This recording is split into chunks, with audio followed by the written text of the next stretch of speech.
Hey everyone, it's TK Friday. The title of this episode is Duplicate Layers to Enhance Effects. This is going to be a little bit different today, so you don't want to miss this one. Sit back, relax, and let's get started. Hello everyone, and welcome to The Joy of Editing with Dave Kelly, and welcome to TK Friday. I always look forward to each and every TK Friday. If you like to print or you're thinking about making prints in the future, don't miss out on this new course, Producing Better Prints. It's on sale just till the end of the month, May 31st. You can use promo code BP20 to receive 20% off it. You can also add my promo code DK15 and stack that code on top. And that saves you a good savings, but that's running out soon. And don't forget the TK8 plugin for Photoshop and any training videos on Tony Kuiper's website. Use my promo code DK15 and save 15% off everything. Well, let's get started. I'm starting out here in Lightroom. This image is by Ken Tony. Thank you very much, Ken, of an eagle carrying off a fish. Isn't that cool? That eagle looks really scary. Now, I'm going to crop into this image, and I'm going to start out here in Lightroom. I'm just going to show you what I've done here in Lightroom so we can get right into the TK8 stuff. This is how the image was imported in. It right now has the Adobe Color profile on it. Then I added the linear profile because that's the way I like to start. And then I made some basic adjustments and I end up looking like this after the crop. Okay, so basically after I added the linear profile, I hit auto and then retweaked my white and black point just to get it looking right.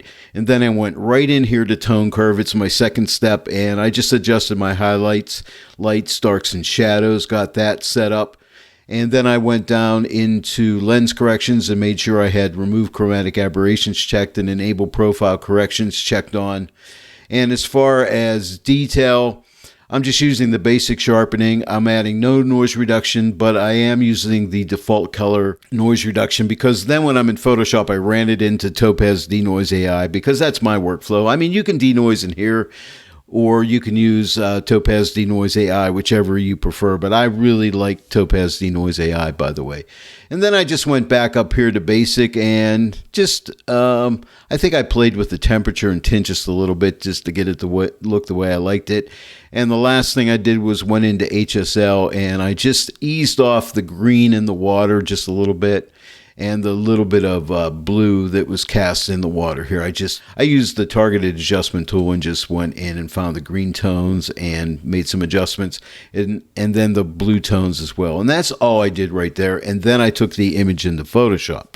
Before I take this into Photoshop, let me click on my crop tool so you can see this is a really aggressive crop. As you can see, it's really cropped in tight. Okay. And I want to show you something here. So let me go ahead and click the crop tool again and get back to my crop. But I want to tell you something very important, and you may or may not know about this, okay? Let me go ahead and fit this to screen. If you know you're going to make a very aggressive crop, it's not a bad idea to use a feature inside of Lightroom, and I believe it's in ACR as well. You could just right-click on the image in Lightroom and come here, see where it says Enhance. And this enhanced preview comes up and it'll load up, and it basically what you want to do is use super resolution. And what it's doing is it's doubling your image resolution, which doubles the size of your image. And we're cropping, so that's good. It'll tell you how long it's going to take. It'll take 15 seconds for this. You could put it in a stack if you want to. I didn't, but I'll show you here. I have the two sizes here. So again, if you're going to do an aggressive crop, it might not be a bad idea to like double the resolution of your image and make it twice its size. And it does a really good job. It's probably not quite as good as TOPAZ GIGAPIXEL AI, and it'll only double the resolution. Like GIGAPIXEL can go up to 6 times larger. So it's something, and I highly recommend that you do it if you're going to make an aggressive crop. Let me cancel out of here and just show you here. Let me go back to the library. And here's the original image, and the original size of this image is 8640 by 5760, but after I double it, it's now a 17280 by 11520. So it's really nice, and if I zoom in, you can see it's done a real good job. Now, I have not noise reduced this yet, okay? But anyway, just remember that you do have that enhanced feature where you can use super resolution to double the size of your images and the resolution. By the way, for this video, I'm not using the super resolution just because of the file size. It works quicker in a video edit when I'm working on a smaller resolution image, so I'm going to use that one. But I highly recommend that you use the super resolution when you're really cropping tight. Okay, so all you have to do at this point when you're ready is right-click on here if you're in Lightroom. Click on Edit, Edit in Photoshop 2022, but I'm already there, and here we are. Let's get started.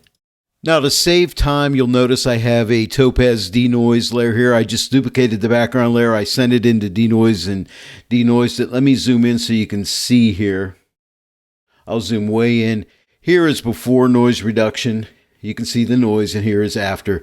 But I'm going to show you something that I like to do, and I learned this from Tony Kuiper. This is a good way to not be too super overdone on noise reduction, because sometimes denoise AI can go really strong and you don't have any noise whatsoever, and sometimes a little bit of noise is good in the image. It just looks more photographic.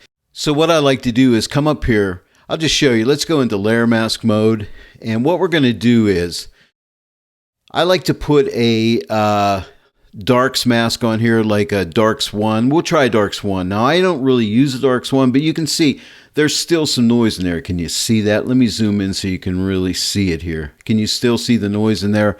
Now, if I go to a lights 1, you'll see a lot of noise in there. But let me go to a darks 1. But let me show you a little trick here that I learned from Tony. Go to lights 2, okay, and invert it and watch what happens. See, we can see just a slight, really light amount of just a slight amount of noise in there, but not hardly any whatsoever. Let me shut this mask off by clicking this X. So you can see there it is without the mask. Okay, and here it is with, and let me shut this layer off. You can see there's all that noise, and that's what it looks like with a, this is actually like a darks 0. So if you go to a lights 2 and invert it, it's like the same as like a dark 0. I'm pretty sure that's what it is. And let me go ahead and take a look at this mask by clicking the double arrows here. And you can see that's what that mask looks like. Let me zoom back out so you can really see it. But that's what that mask looks like. But it does a really nice job. So I highly recommend that when you're using TOPAZ Denoise AI. Use like that dark 0, but that's a light 2 inverted, okay? Very important, and I think it really helps. It just helps keep you from looking like this over-denoised, artificial-looking image. As I said, it looks more photographic. Before we start with TK8, I got this sewer pipe here I want to get rid of. I'm going to use content-aware fill to get rid of it. So what I want to do is stamp all my layers together and just bring this all together as one pixel layer by clicking this icon on my TK8 combo or CX panel. That gives me a stamp layer. Now I need to go into content-aware fill. Now I want to show you something. If I come up here to image, or I'm sorry, go to edit and content aware fill. It is grayed out right now. I can't use it. And the reason being is you have to lasso around something. You have to have a selection. So I want to get rid of this sewer pipe. So I'm going to draw a selection around this sewer pipe like so. And then when I come up here to edit, now content aware fill will be active and I can go ahead and click on it. And you can see that's what it's done right there. Now you see how it's picking some of the eagle here and it's in the auto mode. But I have this tool right here. I can erase off my eagle here, just like this. And then we'll let it update and see what kind of a job it does now. And now it's done a much better job up in there. And then you can also play around with color adaptation here. Let's go to none. No, I don't like that. Let's try default again. Okay. Let me paint off some more of this water down here like this and see if we get a better, yeah, that's given us a better result. It's a little bit funny right in here, but for sake of time, I don't want to play around in here too long. I'm just going to go ahead and click OK, and this is going to go on a new layer, just like so. I'm going to go ahead and deselect my selection by going Command D, and I'm going to show you what I like to do is get my spot healing tool, and I'm just going to type J, and I'm just going to go in here and go like that. And I have it on sample all there, so I can go ahead and clean it up. Now I have a bunch of little dots and things in here that are carried over from the water right here. So I'm just going to make my brush a little bit smaller and just paint these little guys away. I'm going to go ahead and finish that, and I'll get right back with you in a sec. And I'm back. I just used my spot healing tool and got rid of the dots and worked on this area a little bit in here. I find I start out with content aware feel, and then I touch it up with the healing tool. And now I have this blank layer right here. If I shut it off, you can see there's the before, and here is the after. Now all I'll do now is right click on this layer and click on merge down, and I'll merge it into the layer below. And now we can get started on TK8, the fun stuff. But wait, I forgot there's one more thing I want to do. I don't like the direction of this eagle. It doesn't seem natural to me. Normally, we tend to see, at least I do, tend to like to see things moving to the right into the frame. So let me come up here to image and go to image rotation and flip this horizontally. I think it's a much stronger looking image. Let me know in the comment section below what you think, and please comment and ask questions. I really love hearing from you. And don't forget, if you're not yet a subscriber, please subscribe and click that bell notification icon. By the way, if I didn't mention this, you can download Ken Tony's image. I'll provide a Dropbox link for you. I'll try to put the linear profile up there with that as well so you can follow along with me. And now we're ready to jump into the TK8 edits. Let me X out of here. And by the way, the reason I have this so wide here is because when I label the layers, I need a little extra space to label them. The first thing I want to do is come up to the Luminosity Mask icon, and I'm going to do my typical, when I'm doing a full edit, click on Midtones, not Midtones 1, but Midtones 3. Okay, and then I'm going to send that to a color grading tool, and I'm just going to do some balance and contrast here. So I'm going to click on the midtones, and what I might do is just pull the midtones back just a tiny little bit, go to the shadows, and just increase the shadows a little bit, not much, and go to the highlights and increase the highlights just a little bit like so. Here is the before, and here's the after. So just a little bit of balance there. That's step one. Now let's X out of here. I'm still not sold on the crop, so let me click on the crop tool. I'm just in width by height by resolution. I have no resolution in here, so nothing will change there. I'm just going to take the height and pull it down, like to about here. I'm going to pull up on the bottom a little bit, maybe somewhere around here. I like the water drops here, but I think I have too much space on the right, so I want to pull this in. I'm just doing a free-form crop here, basically. To right about here, I think that looks a lot more powerful in my opinion. I might just pull this down just a little bit more as well. Maybe to right there. I think that looks really good. I think that's a much more suitable crop. And I have delete crop pixels checked on, so I'm going to delete the crop pixels, and I'll just click the check to accept the crop. To get a great looking edit, all that prep work is very necessary. You know, we don't like doing it sometimes, but we have to. Now, remember, my philosophy is to look for problems. Well, the first problem I see is the head and beak of this eagle and this claw back here. They're very light and they need to be tamed down. So I'm going to use a luminosity mask to take care of that. Now there's a lights 1. We can do better. Let's try lights 2. That's more separation. Let's try lights 3. That's better yet. But if I zoom in, and this is important, if I zoom in, you can see there's still some lightness around the beak area here. So what I want to do is tighten that up a little bit. So go to your levels adjustment and just take in this shadow slider, drag it to the right a little bit. You see that? And that just really cleans that area up because you don't want any lightness out here. You want this to be black, and that's the same over here with the claw. Okay, so now let me zoom back out, and with my lasso tool, I'm just going to grab around the head and the beak area, hold my shift key down to add to that selection, and come right here. I don't need the actual claw in the back there. This claw, I don't need that. I just need this area and this area right here. We're going to mask the mask by clicking right here. I don't need any feathering, so I'll click cancel. And now let's go ahead and I'll put this to a curves adjustment layer. We're going to use that blend mode of multiply just to darken it down. Let's click multiply, and you can see the effect we're getting. Okay, here's the before, and just look in this area here. Let me zoom in a little bit more so you can really see it.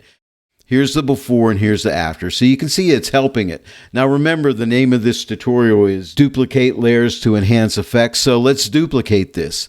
Let's click this icon right here to duplicate. Now it's better. Let's duplicate it one more time. click it again, and now we're good. But now we're a little too strong. All we need to do is take the opacity and pull it back just a little wee bit, somewhere right around in there. And we have a really good selection. Now the beak is a little too yellow, so what I'm going to do is get a hue saturation adjustment layer. We can clip it to the layer below. We already have a selection here, and that's going to be nice. So let's click on this paper clip icon right here. That clips, and now if I take the saturation and pull it back, you notice I'm only affecting the yellow on the beak and on the claw back here. I don't want to go too much, but I could get really aggressive, but I think maybe right around here. Here is the before, and here is the after. So it just tones it down just a little bit. Now let me go ahead and zoom back out. Now let's take all these layers. I'm going to hold my shift key down, but before I do, make sure I'm on the hue saturation adjustment layer. Hold the shift key down. Go down to the curves one layer, and let's put these in a group by clicking on this right side of this icon. It puts it in a white group, and let's name this beak and claw, or let's say head and claw. Let's name these layers. That's very important, and we'll put them in a group just to tidy things up. So here is the before, and here's the after, but look how light that was. But now look at it. We brought all that detail back. Let me go ahead and zoom in so you can really see it. Here is the before. Can you imagine the difference? And here's the after, just by duplicating some layers and using the multiply blend mode. Let me go ahead and zoom back out. Let's get rid of this properties panel here. The next problem area I see is this shoreline rocks back here. It's too light, so we need to darken it up. To do this, we'll get a color grading tool. So click on the color grading tool, click on the plus to apply it. And now we're going to work with the shadows. I'm going to darken up the shadows a little bit. And don't worry, the whole image is going to get dark here, but we're going to take care of that in a second. Let's get the midtones and let's darken up the midtones a decent amount, somewhere right around there. And let's get the highlights and see the highlight areas here. I'm going to pull those highlights darker like so, just like that. And now I want to warm up the highlights like this, maybe somewhere right around there. And let's go to the midtones. And let's warm up the midtones just a little bit, maybe somewhere right around in there. Okay, and I think the shadows are good. Now it's everywhere, so let's put a black mask to hide this, just like that. So now we have a black mask. Now I'm just going to get a white brush. So come to the CX or combo panel, the TK8 CX or combo. I'm going to click on the white brush, and I'm going to get myself a large, soft brush at 100% opacity, and just start to paint across these rocks, okay? With that nice feathered soft edge on there, that's going to do a nice job, just like that. That's all I want to do. You know, you could use a gradient tool here, but I find this is just as easy. Okay, so that's good. Now let's go ahead, and this area over here is too light, so let's go ahead and duplicate this. Let's click this icon right here to duplicate it. Now I want to put a black mask on here, so click on the black mask. And what I want to do is just darken down some more of this area right here. So let me go ahead and paint just on that area right in there. Now I know it's too dark. I'm still at 100% opacity. But what I'll do is take the opacity now and just pull it back till it matches the other side.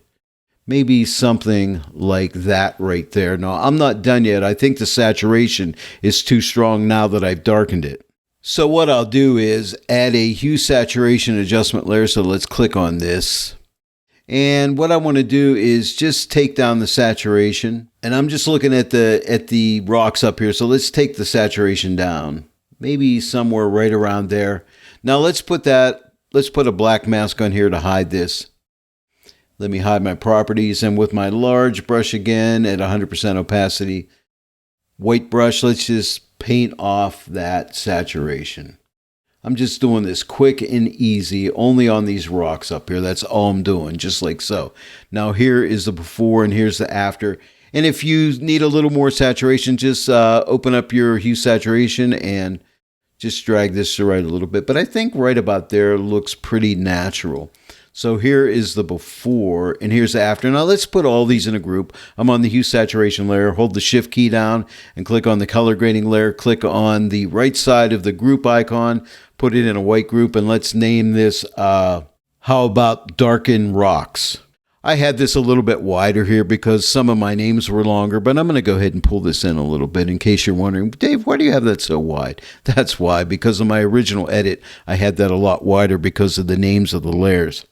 Now, the next problem I'm seeing is the eagle and the fish. I want to bring some detail out on that, and so we'll take care of that. So I'm going to select the subject. Now, you can't select subject when you're on a group, so I'm going to click on layer 1 here and click on select subject, and it selects my subject.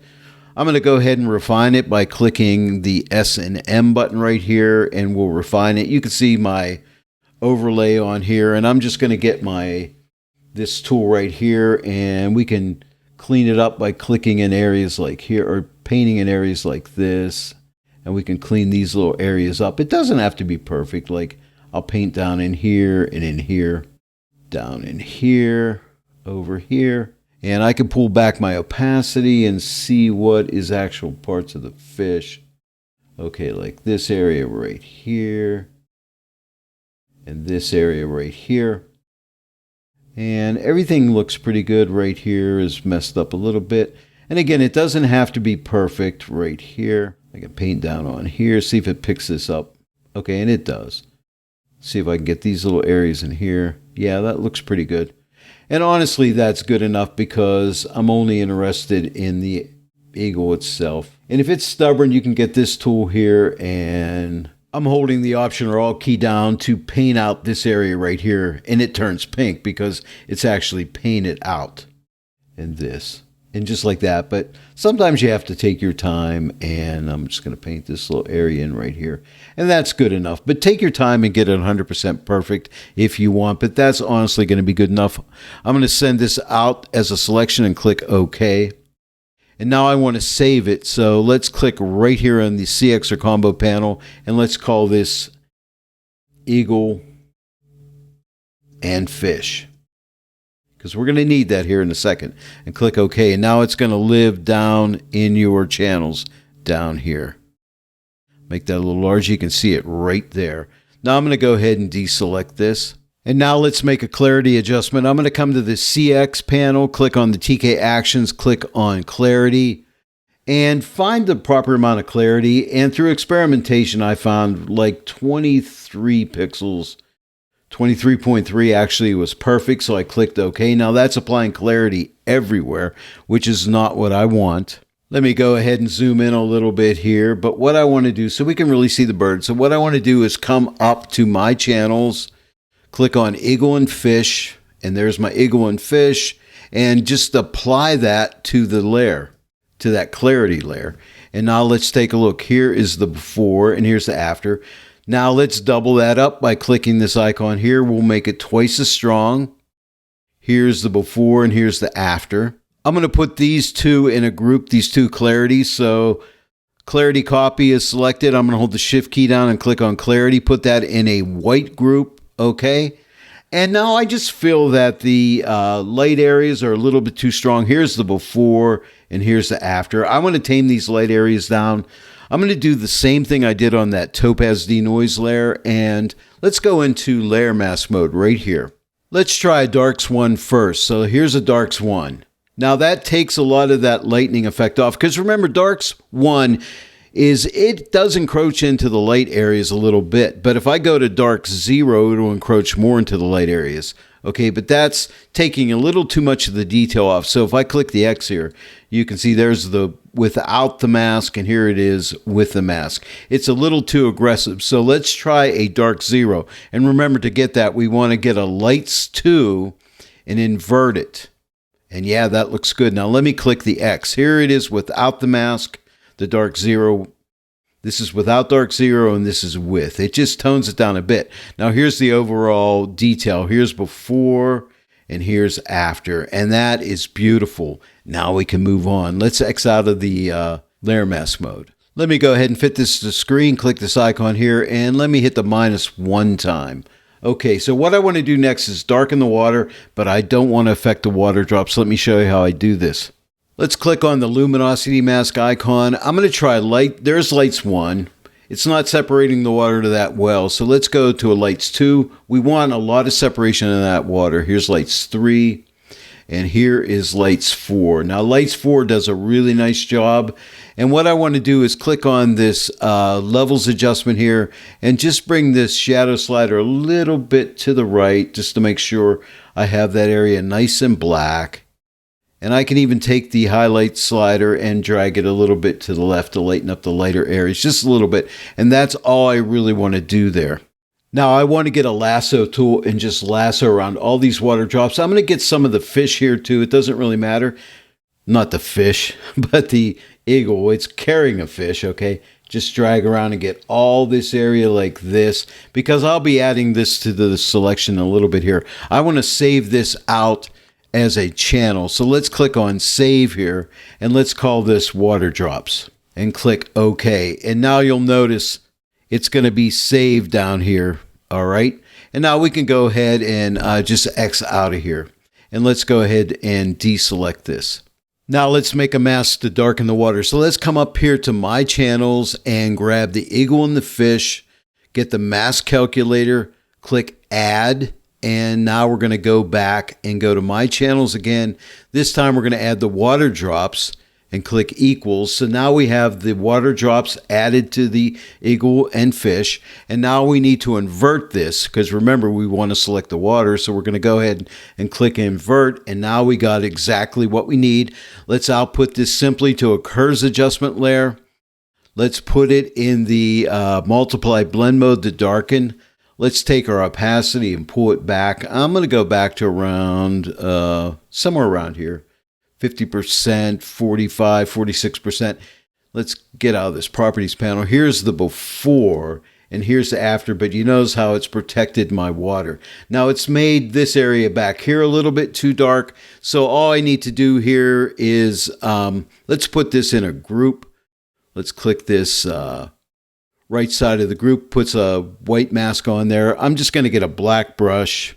Click on here to get a black brush. I'm going to go to 20% opacity and just with that nice big soft edge brush, just paint on here, just so this doesn't get quite as dark up in this area. I don't want that getting any darker. Okay, so here's my overall. Here is my before and here is my after, and I like that. On this group, I'm going to go over it one more time just to lighten it up just a little bit more. And I think that looks better. I like that. I went ahead and named this group Darken Water and Rocks. I'm going to go ahead and collapse this group. And now I want to lighten up my overall midtones. So to do that, and we're almost done, so thanks for sticking with me. Let's click on Luminosity Mask. Let's go to Midtones 1. This is a real easy thing to do. And I'll put it to let's do a curves adjustment layer. It could be levels, it doesn't matter. Change the blend mode from normal to screen to lighten it. And here is the before and here's the after. But you see what it does? It just lightens up those midtones. Again, before and after. Now I want to add a little bit of contrast to the midtones. So let's come back up to Luminosity Mask again. Let's grab another mids 1. And this time we're going to output it to a curves adjustment. Now we need a curves here. Let's go to presets, and all I want to do is go to increase contrast RGB, and that just increases the contrast in the midtones. So here's the before and here's the after. Isn't that cool? 2 more things to do and then we'll be done. I want to bring down the green saturation in the water a little bit. There's a little bit of blue in there, which I like, but I think the green's a little too strong. So let's come up and get a color mask. Click on this icon here and let's select some of the green tone in the water, like right in here, and click OK. And you can see it selects that rather nicely. And I might just lighten this up a little bit, something like that. Let me see what happens if I take this top circle and drag it into the right a little bit. And that's removing some of the yellow tones from up there in the rocks when I drag this into the right. Maybe right like that, okay? Let me see if I move this over, if I get more green. Yeah, I think right there is pretty good. Let's lighten it up a little bit more, and I think that's good. Now, I want to make sure I don't have any of the bird in here. It's pretty much deselected, but let's click on the mask calculator. Let's make sure it's all gone. Let's subtract. Let's X out of here. Let's go to My Channels. Let's click on Eagle and Fish, and let's click Equals. And now you can see the eagle and fish is definitely out of there. And the water drops are pretty much protected as well. Now let's output that to a hue saturation adjustment layer. And all I'm going to do is take back the saturation like around a minus, I don't know, minus 43. Here's the before, and here is the after. But that just tones down that green a little bit, and that's nice. Now, there's just one more thing to do, and that's add a vignette. Let me go to the TK actions on my CX panel and click on the basic vignette, the top action. I'll leave the Gaussian blur just where it is. It's usually pretty good. It's a good calculation. Click OK. And here is my before, and here's my after. But I want to protect the dark shadow area, so I'm going to double click on the layer and go to blend diff, and I'm just going to hold my alt or option key down and drag this shadow slider to the right and just protect some of those dark shadows in there, right like that, and click OK. But I'm going to add a twist to this, and here's what I'm going to do, because I want to make sure my water drops are protected. They're not really hurt bad, but right now here is my before and here's my after. But let me show you how I take care of the water drops. Now take careful attention here. I want to use this layer mask, so we're going to come up here to my channels and click on layer mask because I want that. Now we're going to go to the mask calculator. We're going to click on minus. We're going to X out of here. We're going to come back to my channels. Now remember, I want to protect my water drops, so I'm going to click on water drops, and now I'm going to click equals, and now check this out. There is my mask protecting the water drops. Isn't that cool? And then all I have to do is click apply, and it will apply it. So now here is the before and here's the after, but the water drops are totally protected. And that's basically it. Now let's take a look at the overall before and after. Here's where I started out at. Let me click my before after action. I started out looking like this, and now I look like this. But that was a pretty intense edit, and I hope you stuck with me all the way. If you did, congratulations. Hey, well, leave comments and questions. I really want to hear from you. If you enjoyed this tutorial today, please give it a like and share it with your friends. And if you're not yet a subscriber to my channel, please subscribe. Click that bell notification icon. Then every time I upload a new tutorial, you'll be notified about it. I want to thank each and every one of you for joining me today in the Joy of Editing with Dave Kelly. I'll see you all right here next time. But until then, happy editing.